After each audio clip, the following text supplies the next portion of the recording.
नमस्कार दोस्तों, केमिस्ट्री का आज हम नेक्स्ट चैप्टर स्टार्ट करने जा रहे हैं जिसका नाम है ऑक्सीजन युक्त क्रियात्मक समूह भाग 1।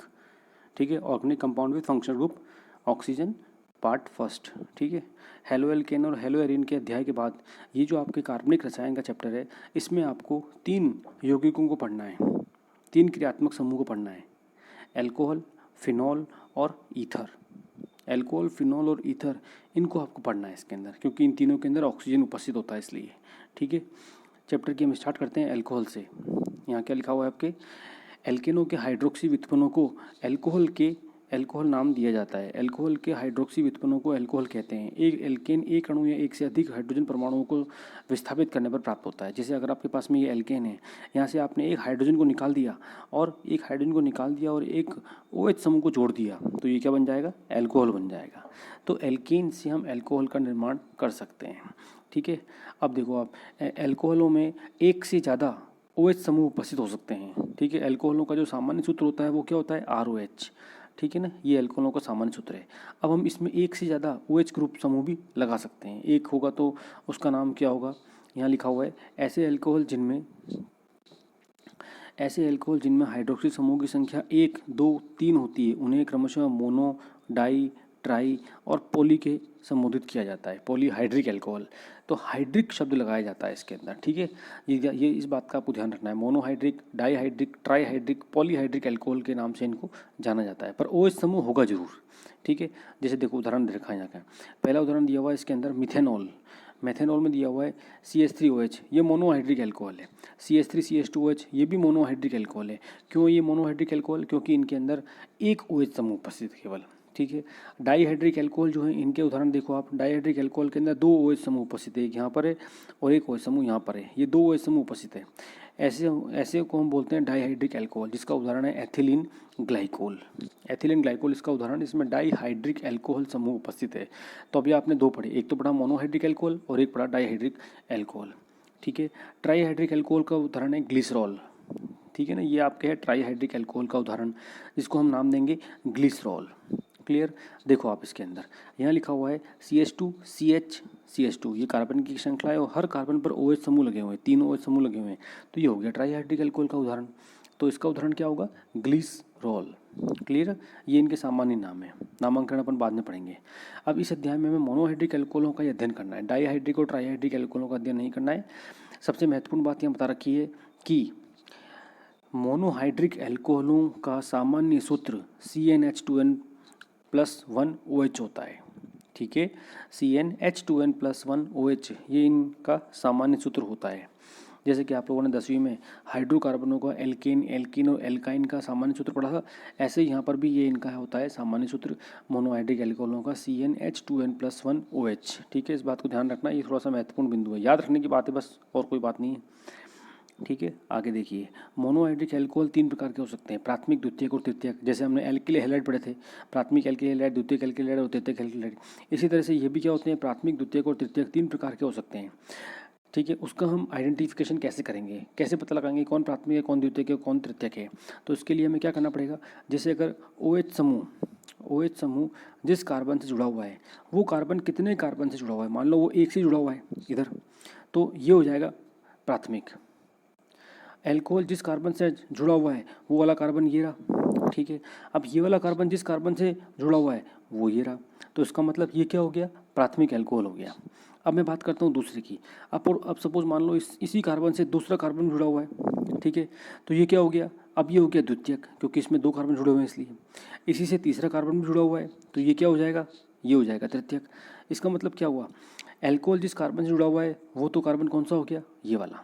ठीक है, ये वाला कार्बन 3 कार्बन समूह से जुड़ा हुआ है, एक इससे, एक इससे और एक इससे। इसका मतलब इसको बोलेंगे हम तृतीयक एल्कोहल। प्राथमिक, द्वितीयक और तृतीयक का इस प्रकार से पता लगाया जाता है। ठीक है, देखिए ये उदाहरण दे रखा है आपके इसके अंदर, ये प्राथमिक एल्कोहल है, ये सारे प्राथमिक एल्कोहल, ये प्राथमिक एल्कोहल है, ये प्राथमिक एल्कोहल है, क्योंकि एल्कोहल जिस कार्बन से जुड़ा हुआ है वो वाला कार्बन कौन सा है, इसमें ये वाला है, और वो वाला कार्बन इसके अंदर ये वाला है। ठीक है, और इनसे जो समूह जुड़े हुए हैं वो इससे तो ये जुड़ा हुआ है पूरा समूह। ठीक है, हमें क्या करना है, इसी को देखना है बस, इससे जुड़ा हुआ है और इससे जुड़ा हुआ है। हमें इस गोले के आगे जो समूह लगा हुआ है, इसके आगे ये लगा हुआ है, इसको हमें नहीं देखना है, इसको नहीं देखना है हमको। ठीक है, देखिए आगे ये होंगे द्वितीयक अल्कोहल, क्योंकि इसमें अल्कोहल जिस कार्बन से जुड़ा हुआ है वो वाला कार्बन कौन सा है, ये वाला है, और इसमें वो वाला कार्बन कौन सा है, ये वाला है। अब इसमें इसके बाद में दो हैं, एक इधर है ये वाला और एक इधर है ये वाला। ऐसे ही इसमें एक इधर है ये वाला और एक इधर है ये वाला। ठीक है, तो इसका मतलब हमें किसको नहीं देखना है, हमें इसको नहीं देखना है। ठीक है, जो बाद में होंगे उनको हमको नहीं देखना है बस। ये द्वितीयक अल्कोहल के उदाहरण हो गए। अब देखते हैं हम तृतीयक अल्कोहल के उदाहरण। ये तृतीयक अल्कोहल का उदाहरण है। अल्कोहल जिस कार्बन से जुड़ा हुआ है वो वाला कार्बन कौन सा है, ये वाला है वो कार्बन। और ये कार्बन 3 कार्बन से जुड़ा हुआ है, एक इससे, एक इससे और एक इससे। इसका मतलब ये क्या हो गया, ये वाला हो गया 3 डिग्री वाला कार्बन एटम। इसका मतलब ये तृतीयक वाला हो गया। ठीक है, इस प्रकार से दर्शाया जाता है। नाम पद्धति में नामांकन में अल्कोहलों को ओल से दर्शाया जाता है, ये आपको अच्छी तरह मालूम है ना। अल्कोहलों के लास्ट में क्या लगता है, ओल लगता है। देखिए अब इनका जो IUPAC नाम है वो तो क्या होता है, ओल, एल्केन ओल, लेकिन सामान्य नाम में इनको मैथिल अल्कोहल, एथिल अल्कोहल की से दर्शाया जाता है। जैसे प्रथम दिया हुआ है CH3OH, यह हो गया मैथिल अल्कोहल। दूसरा दिया हुआ है एथिल अल्कोहल C2H5OH। तीसरे में क्या किया हुआ है CH3CH ये कार्बनिक श्रृंखला है और उस पर ये लगा हुआ है OH, तो उसको हम बोलेंगे आइसोप्रोपिल अल्कोहल। आइसो शब्द आपको मालूम है कब लगाया जाता है, जब कार्बन की किसी श्रृंखला में द्वितीय कार्बन पर क्या होती है, शाखा उपस्थित होती है। तो द्वितीय कार्बन पर यहाँ क्या लगा हुआ है, OH लगा हुआ है, तो द्वितीय कार्बन पर शाखा होने से इसको आइसो शब्द लगाएंगे।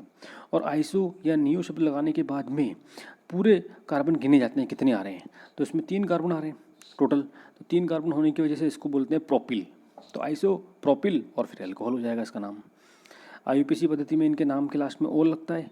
तो देखिए आप इनके नाम, दोनों नाम दिए हुए हैं इनके, जैसे CH3OH का नाम दिया हुआ है मैथिल अल्कोहल और इसको बोलेंगे हम मेथेनॉल। ठीक है, इसका दिया हुआ है CH3CH2OH का, मैं थोड़ा सा इसको ऐसे करके दिखा रहा हूँ आपको। CH3CH2OH का दिया हुआ है एथेनॉल। फिर इसके बाद में दिया हुआ है प्रोपेन 1 प्रोपेन 2 ये वाला जो उदाहरण है इसमें प्रोपेन 2 है इसका, क्योंकि इसमें कार्बन की लंबी श्रृंखला 1, 2 और 3 कार्बन की है, और दूसरे वाले कार्बन पर क्या लगा हुआ है, OH लगा हुआ है, तो प्रोपेन 2 हो जाएगा इसका नाम। ठीक है, इसका नाम हो जाएगा ब्यूटेन 2। इसमें लंबी कार्बन की श्रृंखला 1, 2, 3 और 4 की है, तो दूसरे वाले कार्बन पर OH लगा हुआ है, तो ये क्या हो जाएगा, ब्यूटेन 2 हो जाएगा। इस प्रकार से इनके नामांकन कर रखे हैं।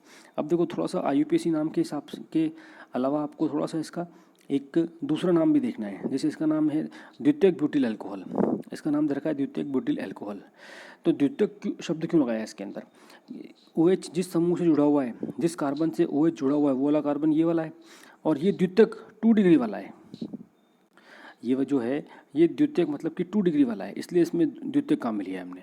ये जो OH है जिस कार्बन से जुड़ा हुआ है वो 2 डिग्री है, इसलिए द्वितीयक, फिर ब्यूटिल, 4 कार्बन की श्रृंखला है तो ब्यूटिल हो जाएगा, और फिर अल्कोहल लग गया, द्वितीयक ब्यूटिल अल्कोहल। ठीक है, इसका नाम आइसोब्यूटिल, तृतीयक ब्यूटिल, देखो आप ये लिखा हुआ है तृतीयक ब्यूटिल अल्कोहल।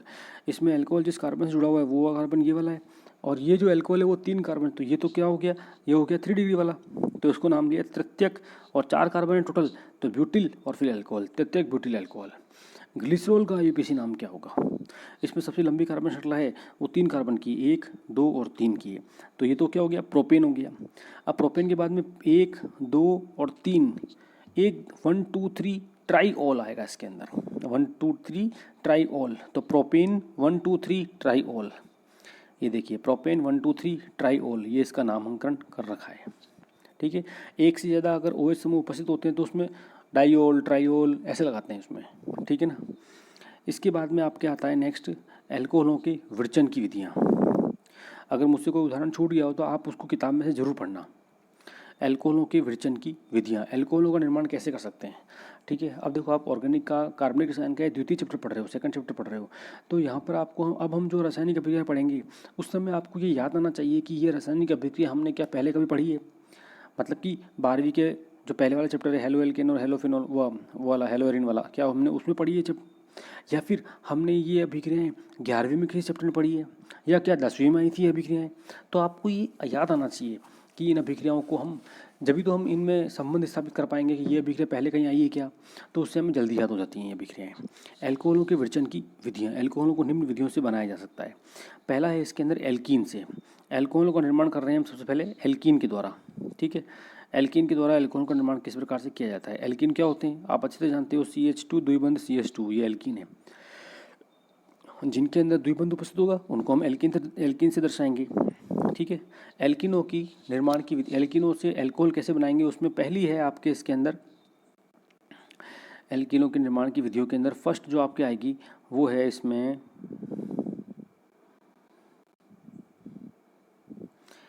एल्कीन का अम्ल उत्प्रेरी जल योजन। ठीक है, एल्कीन का अम्ल उत्प्रेरी जल योजन, यहाँ पे दो शब्द आ रहे हैं एक साथ। पहला आ रहा है इसके अंदर अम्ल उत्प्रेरित, और दूसरा आ रहा है इसके अंदर जल योजन। दोनों शब्दों का अंतर है। इसका मतलब ये है, इस जल योजन का तो मतलब ये होता है कि जल से अभिक्रिया, जल का जुड़ना, योजन होना जल का। और अम्ल उत्प्रेरक का मतलब है कि किसी अम्ल की उपस्थिति में, ठीक है, किसी अम्ल की उपस्थिति में यह अभिक्रिया होगी। ठीक है, और जल के साथ होगी। अब वो अम्ल कौन कौन से हो सकते हैं वो भी अपन देख लेते हैं। देखो यहाँ अम्लों के नाम दिए हुए हैं, जैसे यहाँ कुछ अम्ल दिए हुए हैं। तनु अम्ल उत्प्रेरक, एक तो H2SO4 हो सकता है और H3PO4 हो सकता है। H2SO4 को बोलते हैं सल्फ्यूरिक अम्ल, और H3PO4 को आप लिख लीजिए, इसको बोलते हैं फॉस्फोरिक अम्ल। ठीक है, H3PO4 का नाम है फॉस्फोरिक अम्ल।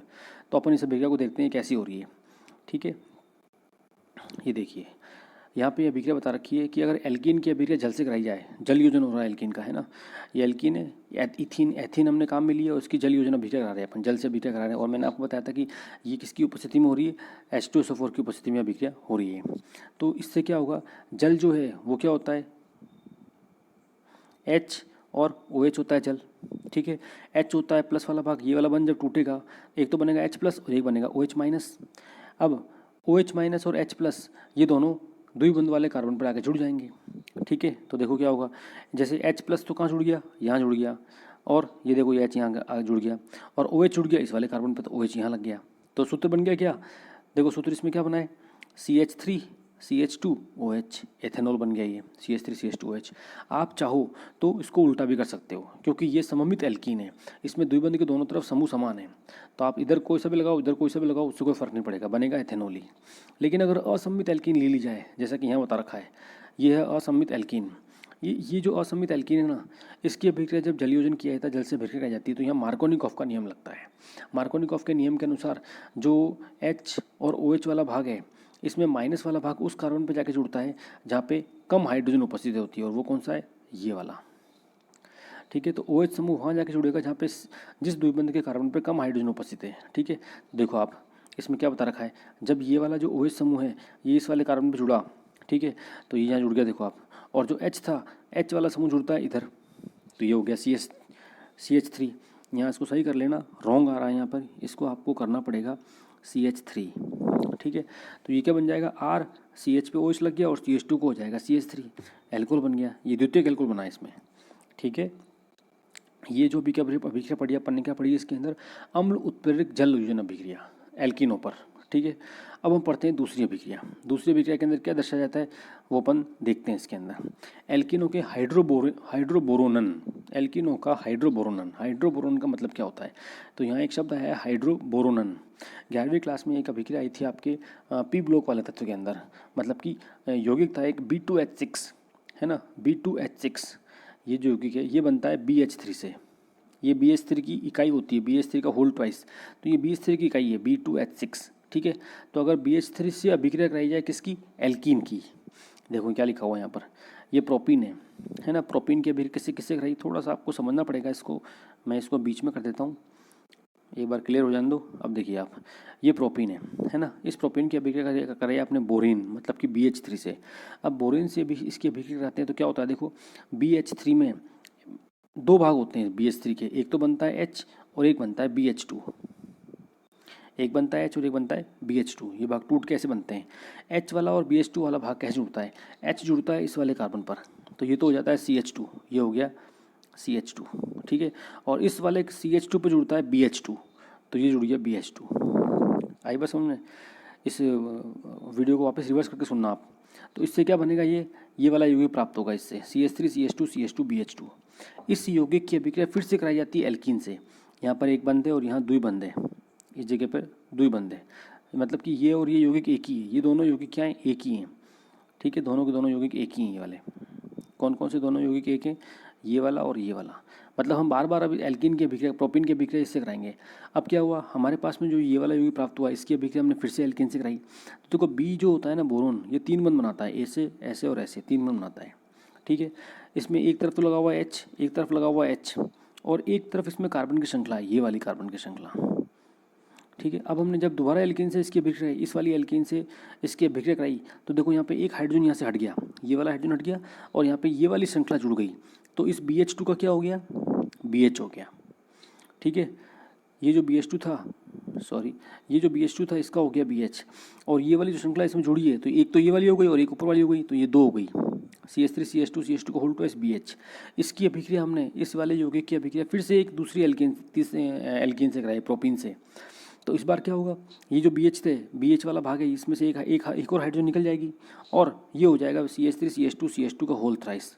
इस प्रकार हमने पहले एक, फिर दूसरी ये वाली, और फिर तीसरी ये वाली, इस तरीके से हमने 3 एल्कीन जोड़ दी इसमें। तो ये क्या बन गया, अब इसका हम करते हैं जलक अपघटन। जल की उपस्थिति में, हाइड्रोजन पेरोक्साइड की उपस्थिति में इसका क्या होता है, जलक अपघटन। तो जलक अपघटन करने पर हमें प्राप्त होता है alcohol, CH3 CH2 CH2OH, alcohol प्राप्त होता है, और BOH का होल थ्राइस अन्य उत्पाद के रूप में बाहर निकल जाता है। तो ये है हाइड्रोबोरोन अभिक्रिया, जिसमें हम BH3 से अभिक्रिया करा के, BH3 जो है वो बार बार एल्कीन से अभिक्रिया करके और लास्ट में प्रोपेनॉल का निर्माण करता है। इस प्रकार हम एल्कोहल का निर्माण कर सकते हैं। ठीक है।